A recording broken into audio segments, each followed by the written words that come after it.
Hey everybody, Bo McBigtime here, and you're watching the Dynasty Hot Seat.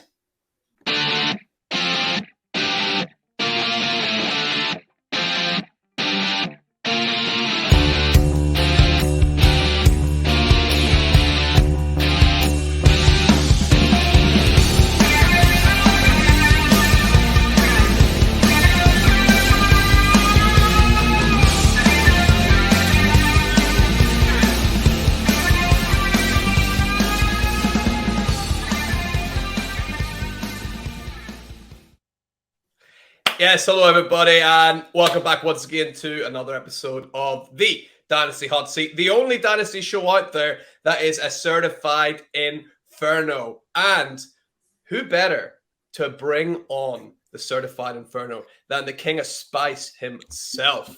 It is Bo McBigtime. It's Bo McBrayer. You can find him doing loads of stuff over for Fantasy Pros, where he's a featured writer over there. He's doing loads of DFS stuff all across the board. And we were just talking about how cool is it that we got, a guy that does lots of stuff for, the big time flavor company, including like a range of hot sauces and lots of spicy stuff. You guys goes, this is like the match made in heaven here. We got the hot seat, the King of Spice. Awesome to have you on, mate. How you doing? I'm doing great. It's 10 a.m. here, so I got my coffee ready. I'm ready to talk some Dynasty, even though this is kind of like the cooling off period. I mean, I know we're on the hot seat, but this is the cooling off period for Dynasty. And in reality, this is when you start to strike some real trades up. I think that's what we might want to be heating up as people are cooling down on Dynasty sides because they're so focused on everything else right now. Yeah, exactly. You got to catch people when they're napping, right? And you can't sleep at Dynasty. So hopefully we'll get some hints and tips for people playing Dynasty, listening wherever they're listening. And that's what we're kind of going to run right into now, Bo. It's segment number 1. It's the art of war. It's some hints and tips you've got for Dynasty players playing around the world. Yeah, I really think that it's just like any other game that you play, whether you're playing for money or pride or just simple bragging rights. If you just want to be able to talk smack to your friends, Dynasty is the best way to be able to do that year round with the game of football. It is kind of like the stock market where you're dealing in values and trading quite a bit. But at the very end of the day, you're competing against people. You're competing against usually 11 to 13 other people who with like minds. They want to beat you.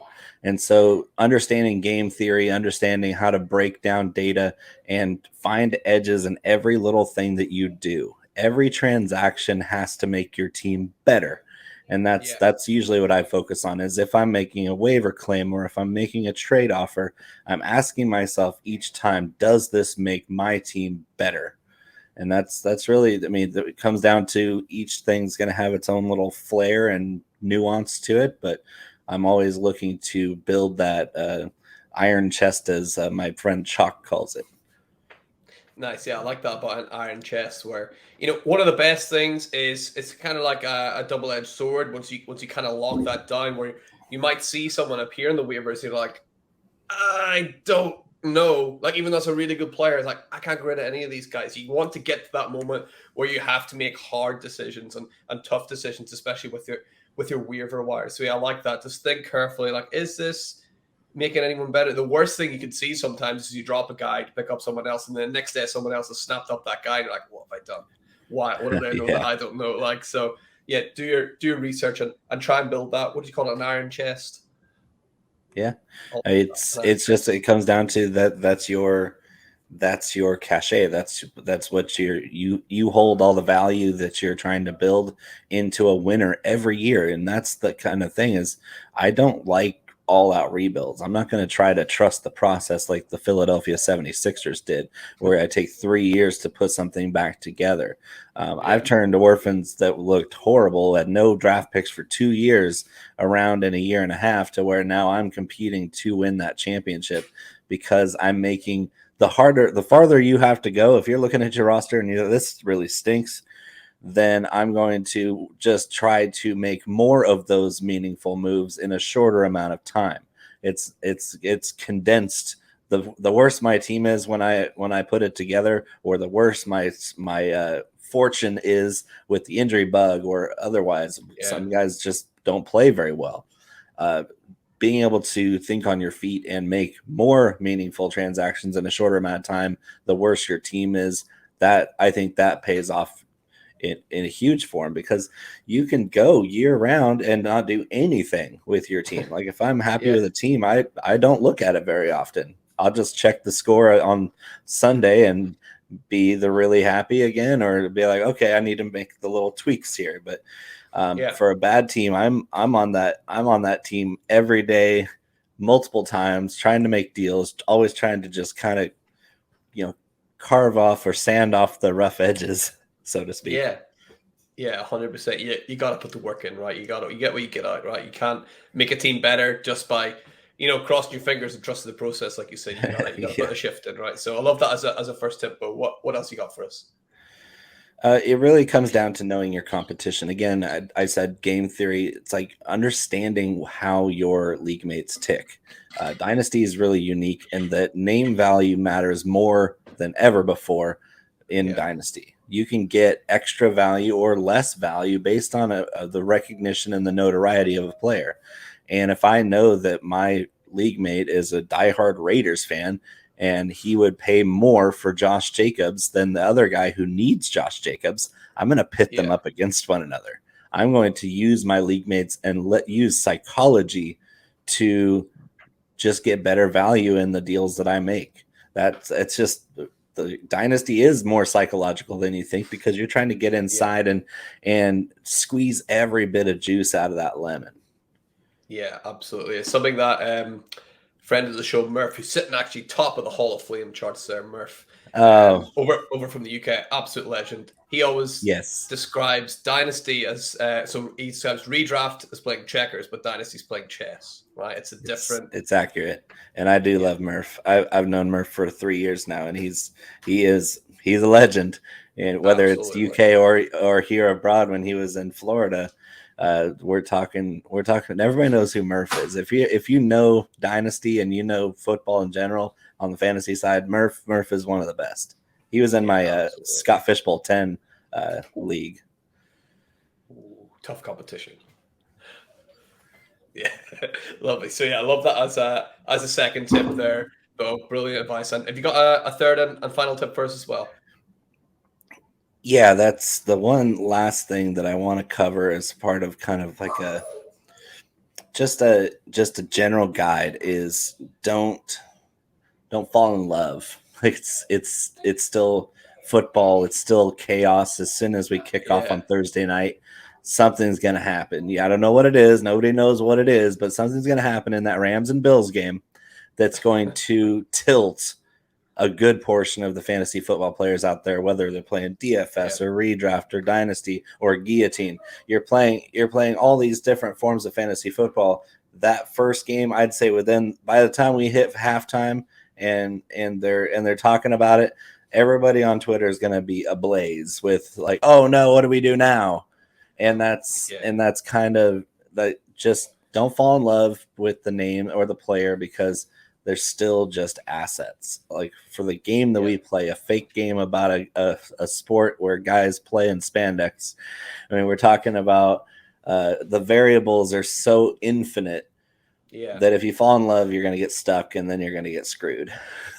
Yeah, exactly. Can you imagine how much fantasy football Twitter would blow up if like Gabe Davis blew out his knee on like the first snap? It could be anybody, and because of the consequential nature of these two Super Bowl contending teams this year, anybody that goes down in the first week is going to send everyone into a tizzy, and it's going to happen every year. Every week we're going to see a monumental injury, or just teams not meeting expectations, or teams exceeding expectations by a great measure.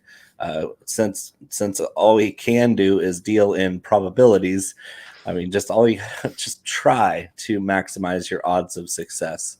And that's really the whole dynasty game, is just trying to increase your odds from 1 out of 12 to something slightly higher.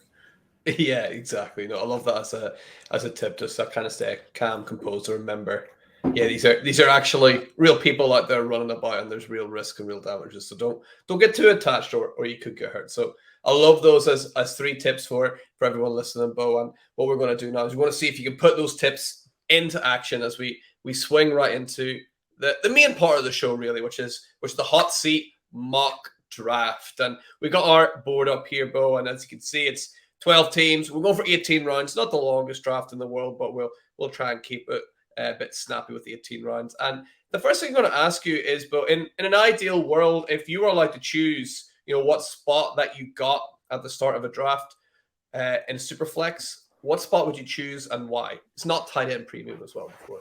It's not tight end premium. Not. That shouldn't affect which spot I prefer. Nah. But as far as Superflex, I do want at least a top 6 pick. If I don't have a top 6 pick, then it's okay because I can just try alternate strategies where I'm working around probably not having a top elite quarterback. And that's still okay. There's plenty of late round quarterback options that you can build upon in Superflex. I've done it a billion times. But if I do have a top 6 pick, I know I'm getting an elite cornerstone quarterback, probably with Konami code upside. That's really what I'm looking at in a Superflex draft. I want a top 6 pick to at least give myself a head start against the back half of the draft, which I feel like they're probably not going to have as much like late round push like for upside that I will in that spot. So I feel like I have a bigger advantage if I am given a super flex quarterback right off the bat. Absolutely. So which one of those top 6 picks would you like to lock in? Give me number 3. Let's go number 3. Yeah, number 3 as well. Obviously, it is top 6, but with those 3, you're in contention, obviously, for the 3 sort of undisputed top quarterbacks, right? That tier that most people have at the top. So, and I'm okay with letting whichever of the 3 falls to me. I'm okay with it. And it gives me a quicker a head start on them at that 2-3 turn where I'm going to be really flaring up the dramatic spice, as we say, to go and get some super high upside dynasty guys. Yeah, absolutely. So without further ado, let's start the draft and we'll see. I imagine Josh Allen, Pat Mahomes coming off the board. Oh man, not perfect. Yeah, perfect. Give me Justin Herbert all day, every day. Now, just as we're click Herbert here, where do you have Herbert in your sort of ranks there amongst those top 3? Is he 3rd for you, or do you have him even up as high as 2nd? Or dynasty, I have him 1st or 2nd with Allen. Mahomes is great, but his receiver situation is absolute dog crap. So I'm going to take the guy with 50 touchdown upside this year. He's my quarterback 1 in redraft. So I do think Herbert's going to win MVP this year and just go completely thermonuclear on the league. So if I can get him at 103 in a dynasty startup, I'm talking about a decade of elite production for a generational player. Yeah, absolutely. And it's one of those things that, you kind of touched upon that whenever you talked about your good teams. Like, you're like, I don't really need to look at them. You put Justin Herbert in as your quarterback, he's never moving unless he's on a bye, right? Or he gets injured. He's there. So that's right away, 1st round. And, Garrett Price, when he was on the show, he said in the first couple of rounds in a startup, is that you can't miss, and you're not going to miss with Justin Herbert. So love that as a 1st pick. And let's see who we got for the 2nd pick with Mark Andrews, Breece Hall, Joe Mixon, Debo, AJ Brown, Devontae Adams up there. I can filter the position as well, Bo, if you want, or is anyone standing out for you there? Breece Hall. He's not Jonathan Taylor, but he's like A- Jonathan Taylor. So everybody's worried about his lackluster preseason, but we're talking about preseason. We're talking about something that doesn't matter. I just watched him go 3 seasons where he scored 20 touchdowns. He scored 20. He scored a touchdown in 26 straight games at Iowa State, and that's the guy can play, and he's a home run hitter. And if you got a guy who plays at least 2 downs, probably a 2.5 down player at the very least, we're looking at a guy with upside to put on a show and have 30-point weekly upside, depending on who he's matched up against. So I'll take Breece Hall, 22 years old, with the whole world in front of him. Yeah, I love that. And, just kind of harking back, you spoke about the 76ers earlier. I mean, Brees Hall, like, we talk about practice here. Like, come on, let's take it for real. Brees Hall's a real talent, right? So let's get Brees Hall locked in as our second player. And we swing back around pretty quickly. A good advantage to having that third pick. And, a lot of those same guys, they're still there. Debo's still there. Devontae Adams still there. Derrick Henry. Travis Kelce still there. Jalen Waddle. Anyone standing out for you, or is there someone you're thinking of in particular? Can you filter by quarterback? I just kind of check that, see what we got there. Stafford, Deshaun Watson, Trevor Lawrence. So going back to it, we have a long time before this swings back around. Yeah. And I'm looking at it being a little too early for Justin Fields here, but I love Justin Fields. So I think I'm going to save him for the 4th round. So go back to wide receiver. That's kind of where I want to start loading up. Now that I have an anchor RB for Dynasty, I want to start loading up on some young, high upside wide receivers. Mm-hmm. And I might as well go with AJ Brown. That guy's an absolute freak. AJ Brown, yeah, an absolute animal, right? Just an elite talent. And are you worried about? I'll get him locked in and we'll chat about him. Are you worried at all about Jalen Hurts there and his arm, or are you thinking it's a win-win there for Dynasty? Like, if Hurts isn't any good, we'll get a better quarterback in. If Hurts is good, then he's good. They have so many picks coming up in the next 2 years that I think that's a win-win. AJ Brown's an elite talent, and Hurts, to all his credit, is a guy that's such a hard worker that he's gotten better every year of his career, all the way back to Alabama. He got benched for Tua, and he came back better for it. Yeah, exactly. Fields got sniped right before us. Look at that. I was just about to say Fields did just go there's incredibly unlucky as well. He was down that depth chart as well. He wasn't really sitting up at the top, but he went ahead of like Rodgers and people like that. So unlucky there were Justin Fields. Are you still wanting to look at the quarterbacks, or are you going to just punt that a bit down the road? We can definitely wait on quarterback now. So that's the top of the ADP there. I'm looking at Michael Pittman sitting right there for me. Yeah. Like we're going to start to go on a little receiver run here, because you can get 23, 24-year-old wide receivers right in this area that have yearly for the next 5 years. They're going to have annual top 12 wide receiver, not just upside, but just solidified. Like, these are the guys that are next. There's been a huge influx of talent the last 2 seasons, maybe 3 seasons have had great receiver classes, and they're going to be the league for the foreseeable future. I love Michael Pittman's skill set, and he's going to keep getting better too. Yeah, absolutely. Yeah, Michael Pittman, super hard worker. Obviously, I think his dad played in the NFL as well. Yeah, right? His dad was a corner for the Bucks. Yeah, or running back for the Bucks. Yeah, just super elite talent, super talent. Now with Matt Ryan, you got to love Michael Pittman for this year too. So are we locking in Michael Pittman as our 4th pick? Yes, I would say so. Nice. Let's get him locked in and see who swings around to us. There's Kamara and Rodgers, DJ Moore, J.K. Dobbins, go off the board. We had an eye on any of those guys. Are you happy enough with who's come off the board there? Yeah, that didn't hurt me too bad. I'm gonna go with my quarterback 2 here, Derek Carr. Yeah. We're talking he's gonna be passing a lot, and this is the first time we've seen him with an offensive minded coach in a while. And Josh McDaniels, he's done a great job as an offensive coach. He did coach Peyton Manning's huge season, even though that was mostly Peyton Manning. It came down to, it still comes down to they have a lot of talent in Las Vegas. Devontae Adams is going to be there another 2 or 3 years at least. And I think if I'm locking in an Adams, Waller, Renfro trio, and probably a better running back by committee going forward after the seasons, they're going to throw the ball a lot, and they should. Yeah, absolutely. I'll lock Derek Carr in. And as well, like, if you look at that division that Derek Carr is in, he's going to have to throw the ball a lot, because there's going to be so many shootouts there against like the Chiefs or against the Chargers or against the Broncos. Exactly. Like those like 3 teams. I mean, what a division. I can't think of, and Bo, maybe you'll be better at this than me, but like, I cannot remember when there was a more loaded division than that in terms of offense in the NFL ever. Yeah, I would say across the board, you could say a lot of people are saying that there's an outside chance that all four of these teams make the playoffs because of the extra wild card now. I would say it's a pretty safe bet to say that three of them are going to make it. And why not the Raiders? I mean, if their defense can be at least average, their offense is going to be just fine. Yeah, absolutely agree. And it's good that we got Derek Carr, a piece of that, locked up, and we're back on the board. Round number 6. We got Garrett Wilson up at the top, Chris Godwin, Tom Brady. You know, Tom Brady's last year, definitely, right? That's his last year, surely. Then we got Hollywood Brown, Devonta Smith there. And again, I can filter the position as well, both if you need. So there's a guy here that I'm going to quote unquote reach for. I'm just making sure he hasn't been taken yet. But the Garrett Wilson reminded me of him, and it's Elijah Moore. I think Elijah Moore is the best upside receiver on that team. Wilson is great. Like that Jets team's got a lot of upside.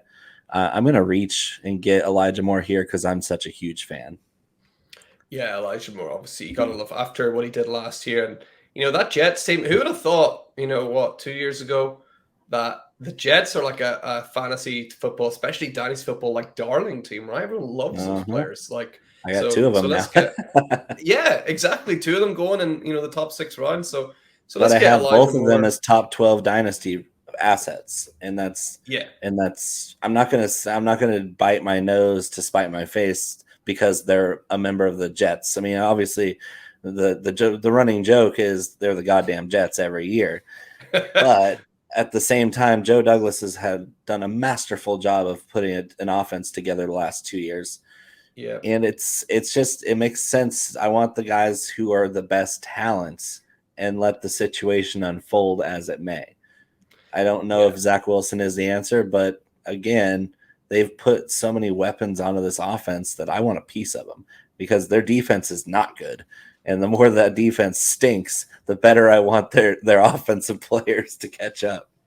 Yeah, I suppose, you're right. The more the defense stinks, the more going to be throwing the ball, and the more it's going to do for your guy, Elijah Moore. So let's get him locked up. And look who goes right after him, his buddy, Zach Wilson. Wow. And we're right back on the board again. So let's scroll back up to the top. Garrett Wilson is still there. You can just take all the Jets guys, right? No, I don't think I want to do that.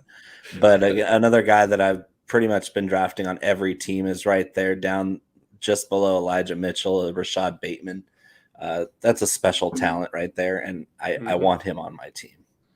Yeah, especially, this year you think there's not too many other options there. I mean, obviously Mark Andrews. Mark Andrews is the number 1 receiver on that team, right? He's the number 1 target.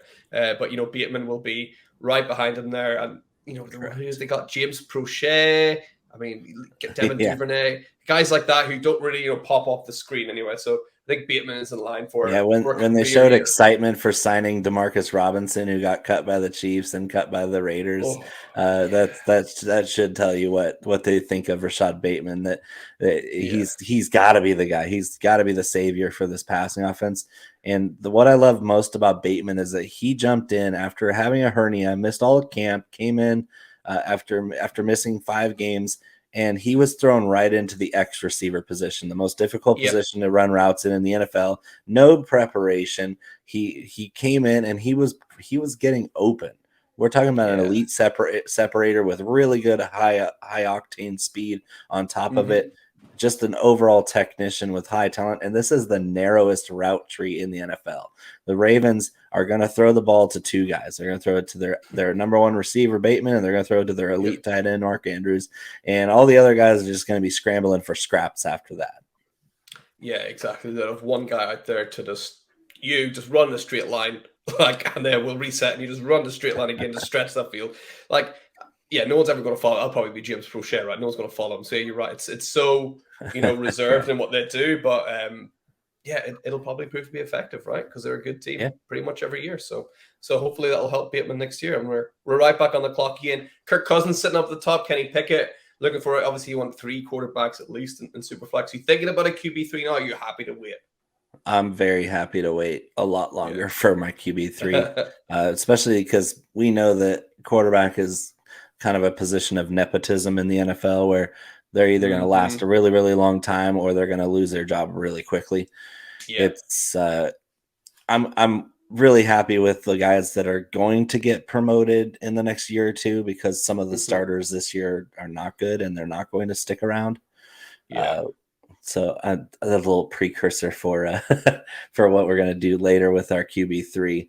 Can you filter by tight end, please? I want to see Yeah, what let's we have. have in this range because this 8th, 9th round in a startup kind of intrigues me because, yeah, that's what I thought. So what I like is two guys right there, Freiermuth and Komet.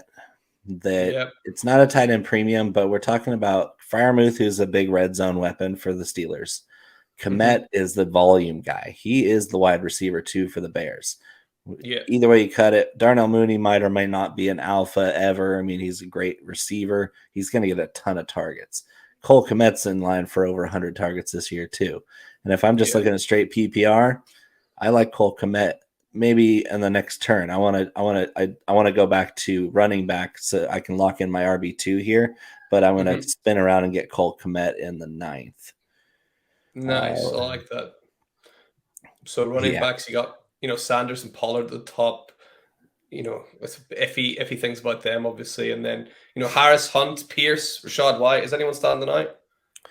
Damian Pierce. This is the spot for him, and Yep. the ADP still hasn't caught up in Dynasty yet because it's an absolute firestorm in redraft where he's going 4th, 5th round now because of the workload he's looking to get.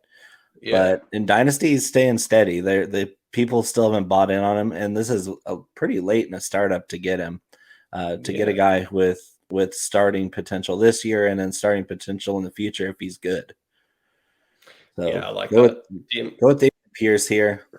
It's not too early for him because we're in the end of the 8th round of a startup, and that's a 3-down running back. Yeah, that's a great spot to grab him, and we're hoping to not see any yellowy orange tints coming off the board here. We don't want to see any tight ends go. So back on the board with a couple of guys coming off there that this is where I always think round number 10. This is what separates. I think you can tell sort of you got a bit of experience in this game around here, or if you're kind of like a new guy, you're just picking people. I think this is almost where championships are won, right? This 10th round onwards, getting these guys that you can see the upside for. Absolutely. This is your first 10 rounds or your first 9 rounds, somewhere in that area. You're drafting for this year. Yep. And these next rounds you're drafting for the rest of the years, this year and the next 2 or 3. Yeah, that's how I see it. Is I'm drafting for the next 2 or 3, and the guy right on top there looks so sparkly. Yeah. If you think Carson Wentz is going to stick around in Washington, I have a bridge to sell you. And it's going to be Sam Howell season very soon. That's one of the bad quarterbacks I mentioned that was going to be replaced in the next year or so with a rookie on the rise. So give me Jahan Dotson there, because talk about underrated rookie, first round rookie. Nobody's talking about him. What is going on? It's like people forget that they took him in the first round. It's like, oh, they got people are all hyped about Terry McLaurin getting paid, but I'm like, why would they take a receiver in the first round and just not use him? It doesn't make any sense. He's going to make an impact. Right. What I saw on tape from Jahan Dotson, despite ghastly quarterback play at Penn State, he's special. He's a good receiver, and he's got some of the best hands in this class. Yeah, I think Jahan Dotson is a great talent and great value there. In round number 10, you're right. You're setting yourself up for the future there as well.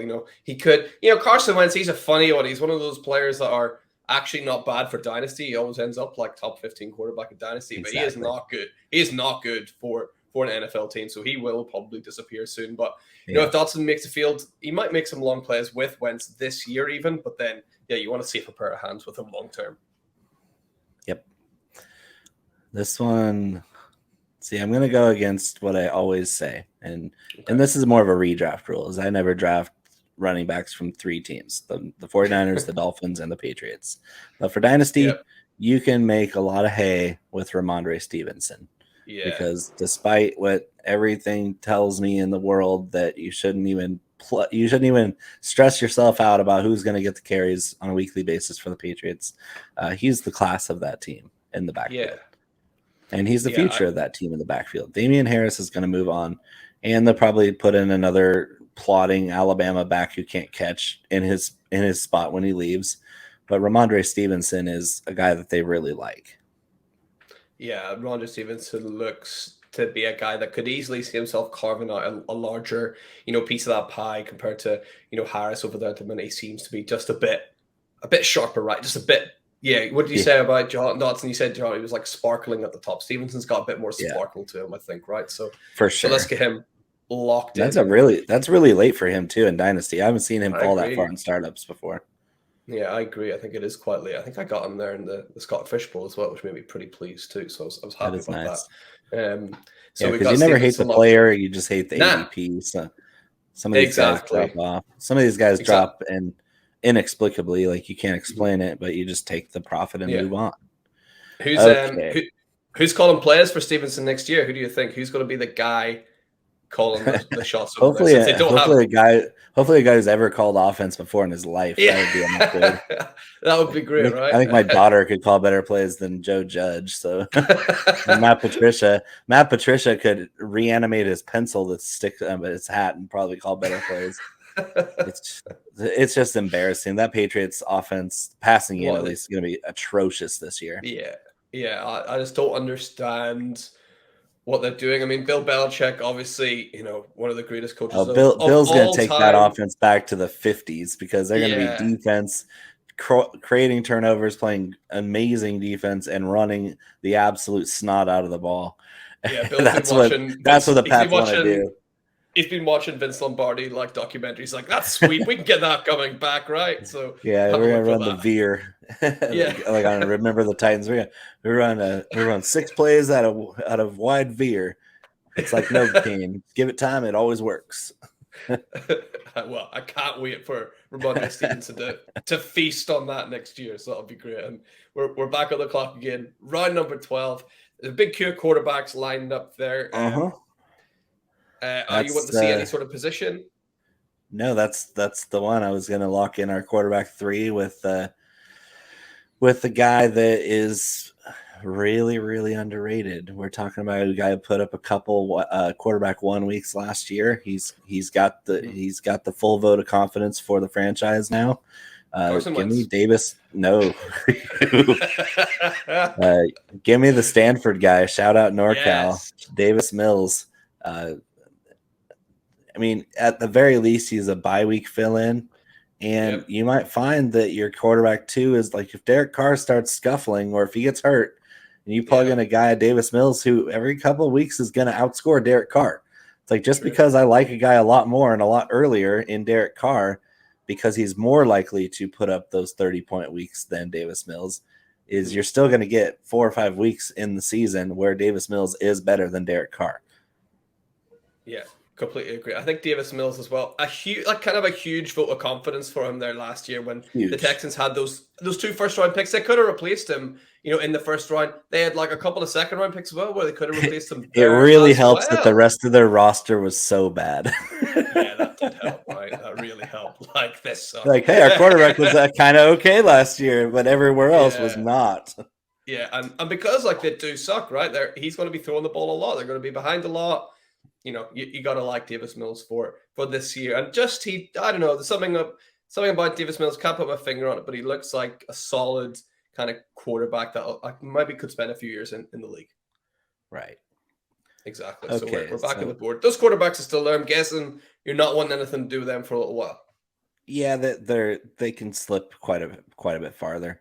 And I'm not a huge fan of even going 4 quarterbacks, even in a super flex, because I want to load up at the other positions that have more replacement value. That's the thing with quarterback is once you get past the elite guys, they're kind of just a big gallery of anonymous faces where you can't really, if you just look at stats with no names, they're indistinguishable. Yeah. And that's where I am with quarterback. So I'm probably good at quarterback for the remainder of this draft. Just having my 2 starters and a really solid flex out for bye weeks or injuries with Davis Mills. Yeah, absolutely. And we're looking at the players here. A couple of these rookies kind of creeping up now into round 12 with Alex Pierce and Jalen Tolbert, Tamir White, Tyron Davis Price all there, along with some older vets like David Njoku and Calvin Ridley, who's a really interesting. Like, where do you That take is, Calvin Ridley, or do you just leave him? I I don't know, and so Right. usually by the time I figure that it's time, he goes right before me. So I haven't had any shares in a while. Yep. When he was on his personal time last year, I traded him away for I think an early second, and Mm-hmm. it was fine. Like I didn't care, and of course that looked really good when he got suspended for a year. Yeah. But at this point, it's still too early because I mean we're talking about a guy who might might not be the same when he comes back. Yeah. We're asking the same questions with a healthy but suspended Calvin Ridley as we are Michael Thomas, who has we haven't seen in 2 years because his ankle's been all jacked up. Yeah. So I think we want to go elsewhere here. There's so many good guys in this area. Yeah. I kind of want to say Jalen Tolbert because I think he's going to Mm-hmm. surprise people here. But I'm He's got also on the fence because Zamir White's one of my guys. I love some Zamir White as well, right? He seems like, and like I tried not to get too excited. Obviously, like I think it was it week one of the preseason, and I'm like, right, it's only preseason. Like, stay calm, don't get too excited. And then you see what Zamir White does, you're like, oh my god, like this guy is Yeah, amazing. But it's he just, confirms yeah, everything I saw on the tape with yeah, Georgia, where like everybody gives him crap for not being super athletic. I was like, dude, he was a 5-star track athlete going into high school, and yeah, we're talking about a guy who, yeah, he tore both of his ACLs, but one was as a high school senior, one was as a mm-hmm. college freshman, Mm-hmm. and ever since he's been the picture of health. His nickname And is Zeus. How is he yeah, not like the picture of health, I'm right? pretty sure that's the king of the gods. I'm not Greek or Yep. anything, but that's Yeah.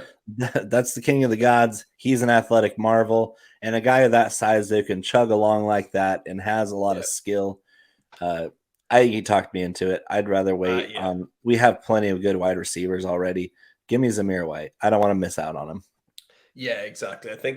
I always like to think, if I'm kind of stuck on a player, I always think, right, who would I be more upset to see go right before my next That's pick, yeah. right? And there would be And I'm Samir not. White, I think. And I like Tolbert a lot, but he's not going to make this team better. Even like what we said earlier, like every single one of these picks, I want it to make my team better. Yeah, 100%. So we're really chugging along really nicely with that at the minute, and we're back on the board with McCall Hardman, who's absolutely terrible at the top, and then Jarvis Landry and Keontae Ingram beside that. I've managed You to keep get, I think, yeah, keep on most scrolling shows, because a little yeah, dig on keep McCall scrolling Hardman. because the Yeah, first tier there is disgusting.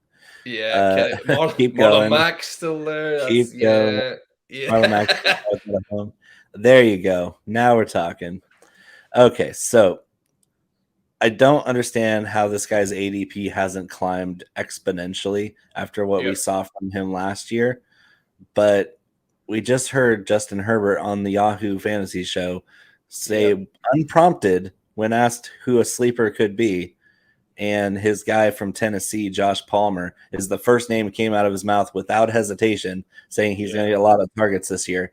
And I saw this guy play at Tennessee, and he's a freak. Josh yeah, Palmer is a freak, and he is their like if you can call him, he's Mike Williams' backup because they're practically clones.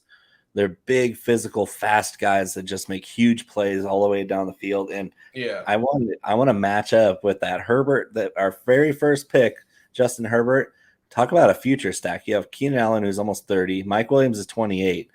Josh Palmer, if he has a big breakout year this year, or even just takes over as the top three guy and shows Hmm. flashes, he could be slotted right in as a long-term solution at wide receiver for the Chargers to go along with Herbert for a long, long time.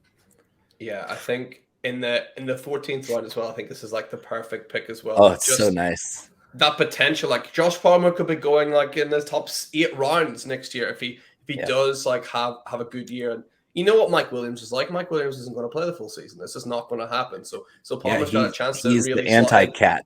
He's the anti-cat. He Yeah, never lands on his feet. yeah, I like that. Yeah. So yeah, Palmer's got a chance to put up some really big weeks, and I would be shocked if he is going as late as the 14th round. This time next year. So I think a great pick there with Josh Palmer, and we'll see who's on the board here. McCole Hardman and all those guys are still up there. Are we going to stay in that same territory? Even the sleeper bots know not to take those guys. Yeah, some guy took Marlon Mack ahead of him. My God, right? And Mack doesn't even have a team. Yeah. So we got Romeo Doubs at the top with Khalil Shakir, KJ Osborne, OBJ still there as well. Interesting what to do with him. So is anyone standing out, or do you want me to keep on scrolling? This one's tough. Keep scrolling. I want to see what else is down here. Let's have a look. Tunyon and Parker, Nico Collins, Van Jefferson, and then a couple of good tight ends there as well. Keep going. I just want to see if there's anybody that slipped down here. This ADP is really rough. So, Pacheco, people taking quite high.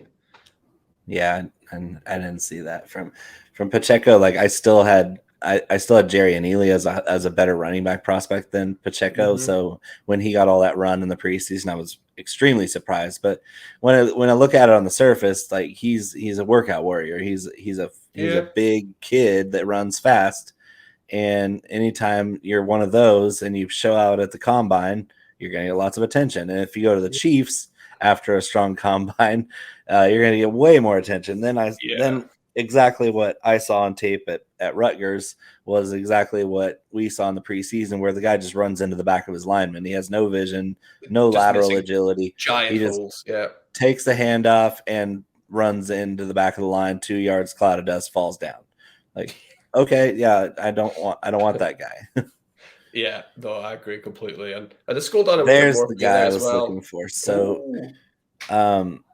there's a chance here, and it's an outside chance because I'm such a huge Jerry Jeudy fan that KJ Hamler takes over some really nice speed slot work in this Hackett offense in Denver, and he's 1 year removed from his ACL.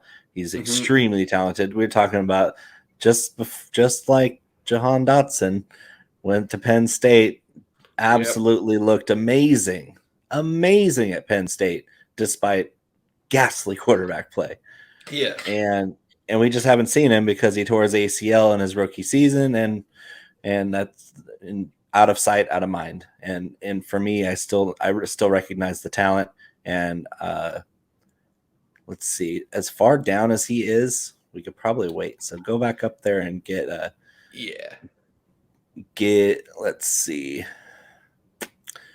It was Khalil Shakir. That super high powered Buffalo offense. Well, he's looked pretty good as well in preseason. He's good. What kind of role do you see Khalil Shakir carving out for himself? I think by the end of the season, he'll be their wide receiver 3 in Buffalo. It's pretty wide open. McKenzie's a gadget guy. I mean, I like how they say that he's going to be the slot guy to start the season. Yeah, he deserves that. He's 27 already, and he's a little guy. Yeah. Shakir he's a stud. Like I watched a lot of Boise State, and I love Khalil Shakir's skill set. He reminds me a lot of Amon-Ra St. Brown. So I don't think we're going to see the same 6 straight weeks of 10 targets unless the whole receiving core for Buffalo goes down like the entire receiving core for Detroit went down last year. It would take the perfect storm for Shakir to get that kind of role. But I think he's even slightly better as a route runner than Amon-Ra St. Brown. And Amon-Ra St. Brown's a fine player. I really liked him coming out of USC, but Shakir is a much cheaper version of the same player. Nice, yeah, and of course you got to just. Buffalo's one of those offenses as well. It's like, just give me a piece of the pie. Let's see what we can do, right? They're so good, so it's just always good to have a couple of those guys, just in case, right? Yeah, I think talent-wise, it's wide open after those top 2 guys because you got obviously Diggs, Gabe Davis might or might not go nuclear this year. I think Gabe Davis and best ball, I really like that because he's going to have some huge games. Gabe Davis, if he falls to that 7th, 8th round and redraft, then I'm going to take him because of that upside. But after that, I mean, you have a bunch of guys. You have Jamison Crowder, you have McKenzie, you have Shakir, you have James Cook is going to run a lot of snaps out of the slot, probably in 4 wide sets because he's got that skill set. I think Shakir, as good as he is, as smart as he is as a player, he's one of those future coaches in the works. Like I can't say that about too many rookies, But Khalil No. Shakir is going to be a coach after he's done playing. That's how Nice. and I really like those kinds of guys in that slot role, especially for an offense that's going to just score tons of points. Yeah, exactly. So I love that pick there, and then run number 15, and KJ Hamler. KJ Hamler, your guy still on the board, run number 16. Lock it in. Are you gonna? I was about to say, you going to tempt fate or just get him locked in? No, I think that there's a chance that if it swings back around, he'll be gone. So Yeah, let's get him. Let's get him locked in. And this is always fun, right? This is going to be the round of quarterbacks. So all those quarterbacks we talked about earlier, by the way, for some reason it's like a sleeper glitch. They're all going to go. So pick a quarterback now if you want a fourth, or forever hold your peace. Hey, Desmond Ritter's sitting right there, so go ahead and get him. Yeah, let's get Desmond Ridder. That's really good value, isn't it? So let's lock him up and look at all. I don't think he's an accurate quarterback, but he's tied to Drake London and Kyle Pitts for a long, long time, and that seems pretty nice. Yeah, I think probably by the end of the year, Ridder is the starter as well. What do you think? It's possible. I mean, the way that team's going to be pretty bad. That's one of the worst rosters in the NFL still. Yeah. They don't have much going for them except for their future. Their rebuild is going really well so far. So yeah, it's Ritter's.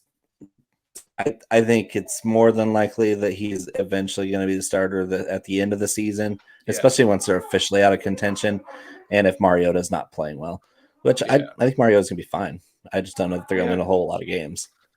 Probably not, right? They just Mariota's not he's not a world beater, right? So I don't think they're going to win too many games. And we are running definitely backs winning. Do we have, by the way?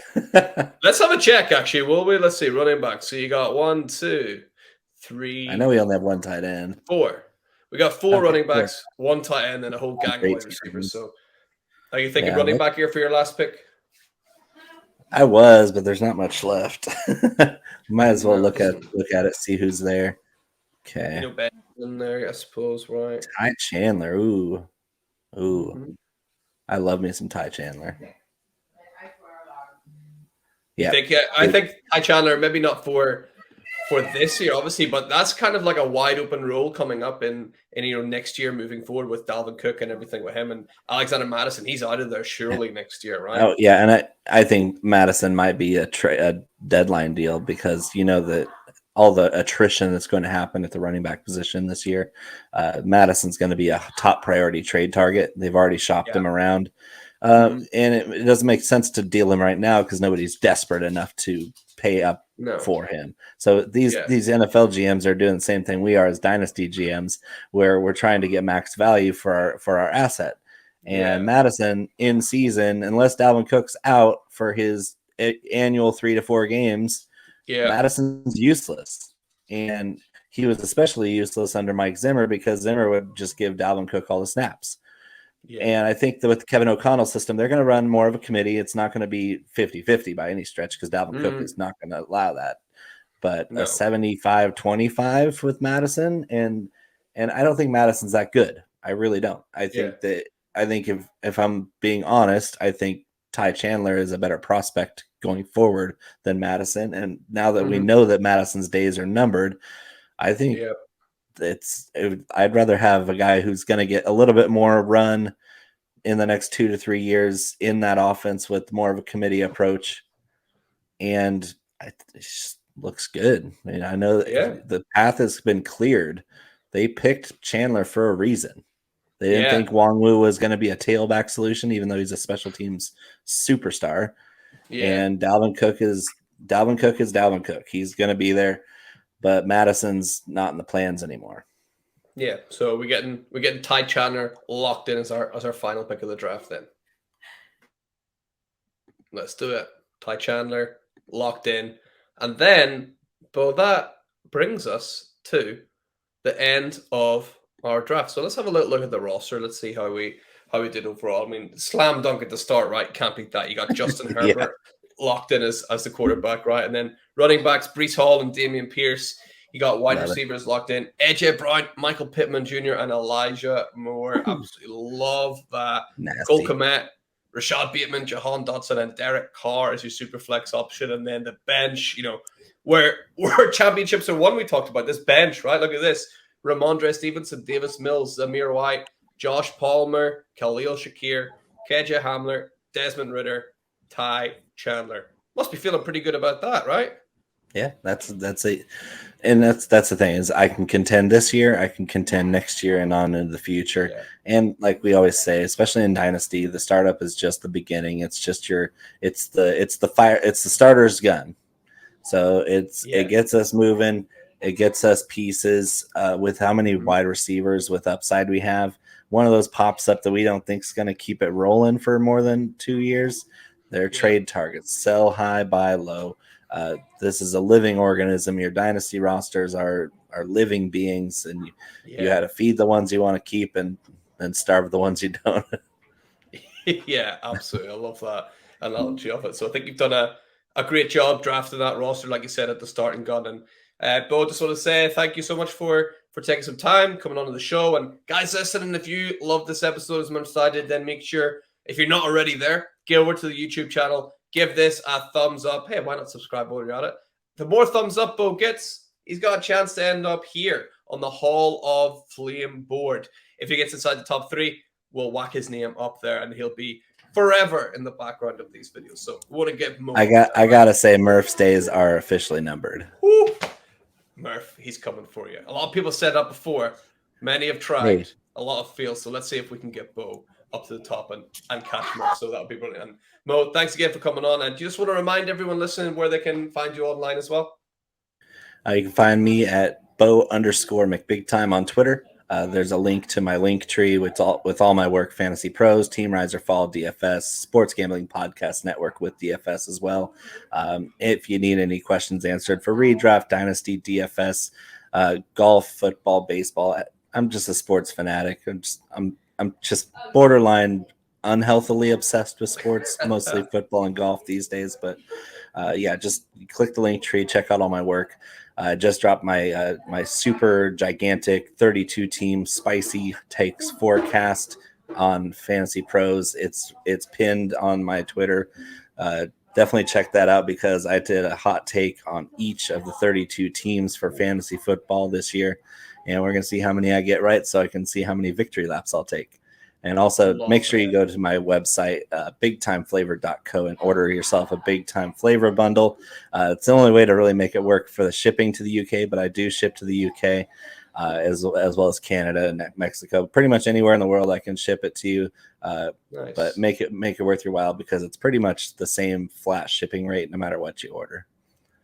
Awesome. Gotta love all of that. So make sure you're checking out all those amazing things that Bo does. And just want to thank everyone at home. Thanks for listening once again. And, even though we're cooling off the hot seat for a little while, just remember, keep yourselves and your teams lit. And we'll see you next time.